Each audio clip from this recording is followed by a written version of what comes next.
foster homes, and loving adoptive homes. PAWS Humane Society and L&J Industries, helping our furry friends find their forever home.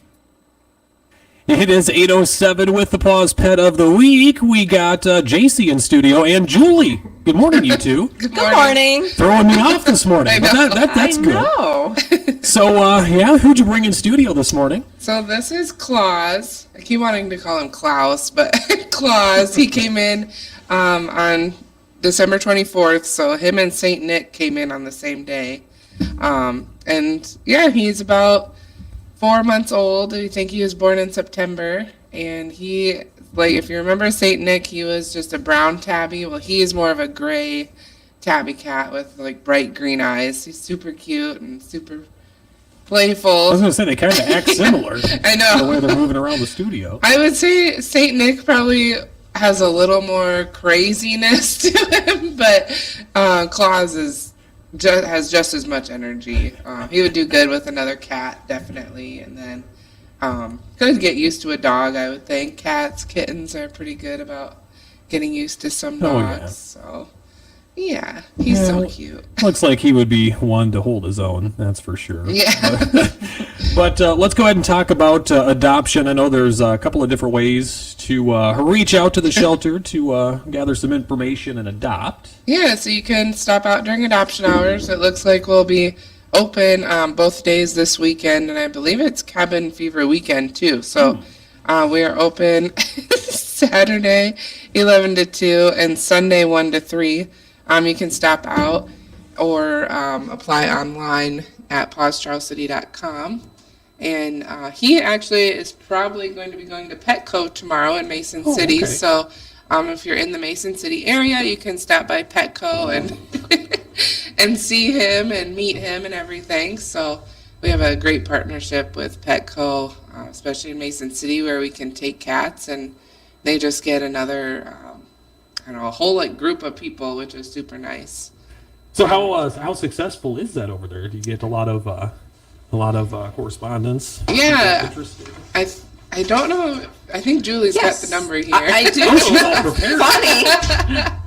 Funny. My mic's on. Okay. Yeah. Funny. You should ask, because I actually have the numbers right here. Which that is unusual for me, but last year at Petco, we had 14 cats adopted. Oh, nice. So average, a little over one a month, which is really good. I mean, it's awesome. The last cat, actually, it was Saint Nick was the last cat over there, and he got an app the first day he was there, which was an excellent app. And we screen them just as closely as we do the apps here through the shelter.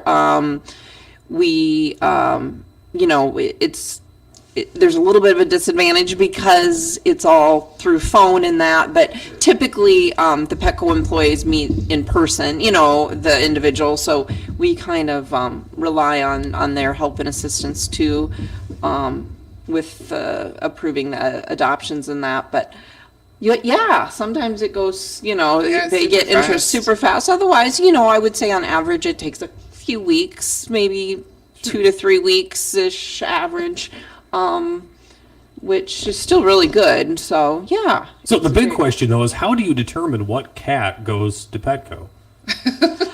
It's kind that of would be a challenge. Well, yeah, the shy ones do not do well. We don't bring, the more timid, nervous, cats or, ones that kind of stay to themselves because, it's either, it's just too much stress or, they're not quite as social in the cage there. So the younger ones usually do better, although we've had adults that have done really well there too. But his age, I'd say the 4 to 8 months or so, is a really great age to they're just a lot more playful and kind of eye-catching, I guess you could say. That's true too. Because they're kind of always moving in the cages and and they do the dog obedience class right in front of the cat cages. So that's the other thing we have to consider is if there's a cat that just we know really dislikes dogs, it doesn't work out well. But I will say the good thing with that is if it's a cat more kitten that's not been around dogs, it helps kind of desensitize them to dogs. Yeah. So sometimes through that, they will get a home with a dog and they've already kind of gotten used to dogs at Petco. So that's actually a plus, but Oh, Yeah. cool. I'm glad it's successful. it is, yeah. Yeah, Now the we- employees love it. They love having the cats come over. Yeah, and- and I didn't realize until fairly recently, we've had the partnership for, gosh, over at least 10 years. I Oh, can't it's- tell you exactly wow. how long, but yeah, pretty long. But at least the staff right now, I mean, maybe I shouldn't say this on there because I'm not sure if they're supposed to, but early morning before the store opens, they do let like the cat out of the cage to run around and stuff. So they'll run through the store. I don't know, it's kind of funny. supervised. Oh, Yeah, that is, yeah, that's yeah. cool. That is cool. Having the cats roam around. I'm sure they I love know, that too. right? Yeah. So, what else do we got to talk about? Yeah, so I know we're kind of throwing you a curveball that you didn't, we're sorry, weren't expecting you today. I could have let you know, but okay, well, that's good. Yeah, it was kind of last minute planning on our part too, but I wanted to just make an announcement that we had gotten a grant from Petco. Speaking of Petco, good segue in. And we got the grant last summer. We had applied for some funding for our trap, neuter, release cat program, which is what that involves, if people don't know, is you set their live traps. They do not hurt the cats in any way. You set live traps in areas that you know there's a feral just meaning like a wild cat population. And usually there's somebody who feeds the outdoor cats, and the whole purpose is to get them spayed and neutered to slow down the population Yes. growth. So so we had applied for grant funding through, used to be called Petco Foundation, now it's called Petco Love. So we had applied for that, and that was announced back in April that we were awarded $2,000.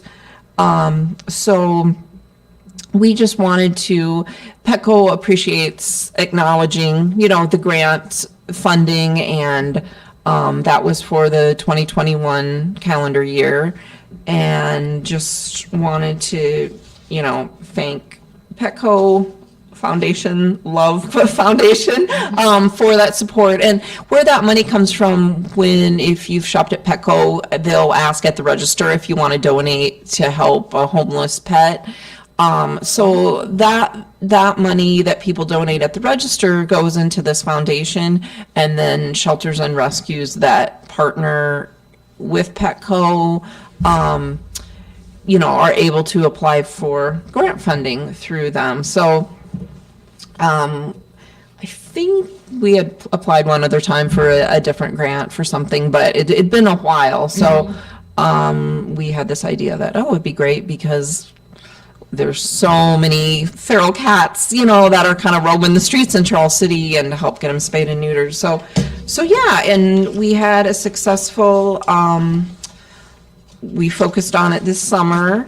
It's not good to do it in the cold weather, doing the live trapping and that, but we had primarily kind of 3 neighborhoods that we focused on, and we had a total of 19 cats that we got spayed and neutered through the program, and so that's what the funding was used for, and we're super appreciative to Petco. And then we also had some individuals donate also through that program that lived in those neighborhoods that appreciated us doing that effort. So. Yeah, that's 19, Yeah. 19 cats that you've taken off the street and got fixed up, and yeah. Yeah, and they do. So how it works is we do the trapping.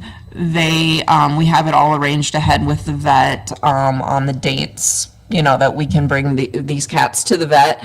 And so we set the traps, and typically overnight is a lot of times when they go in the traps, or when it's dark.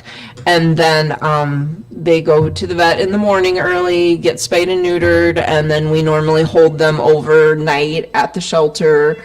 And then the next day, if they're healthy and everything, is going smooth, we release them back to where they came.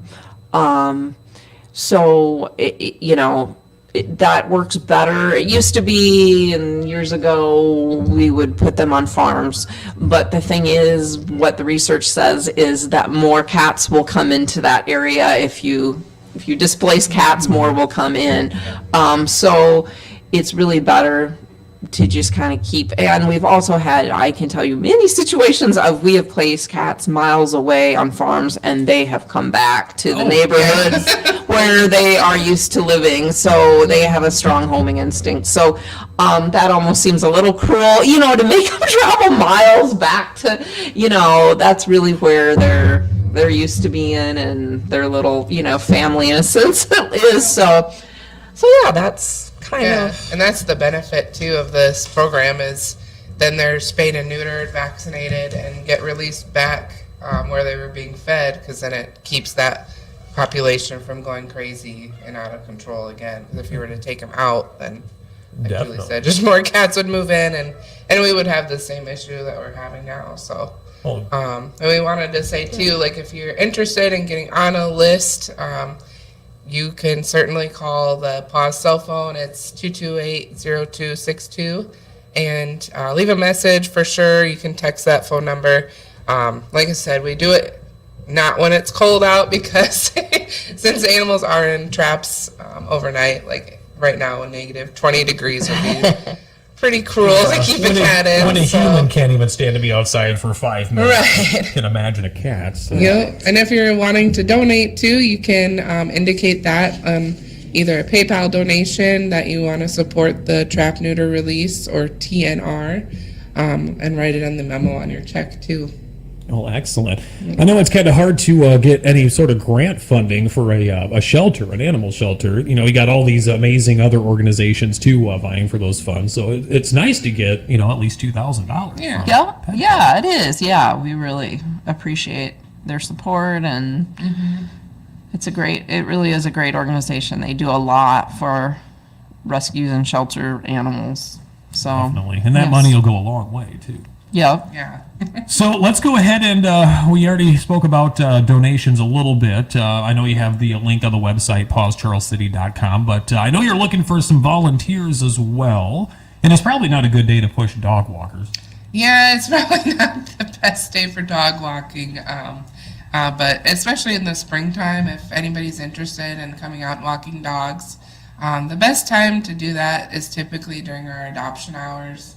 You can come out and play with them out in our exercise area, or take them for kind of shorter walks around the area. It's a really pretty area over by the shelter. There's some trees, and then the river is right there too. So you can definitely do that.